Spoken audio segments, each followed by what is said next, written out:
কে, এটা ইংরেজি হবে হু। কেন, হোয়াই। কি, হোয়াট।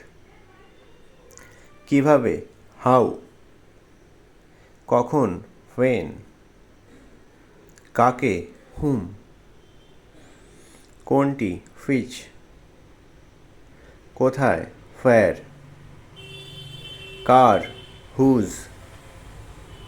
আমি কেন, হোয়াই মি। আমরা কেন, হোয়াই আস। তাকে কেন, হোয়াই হিম।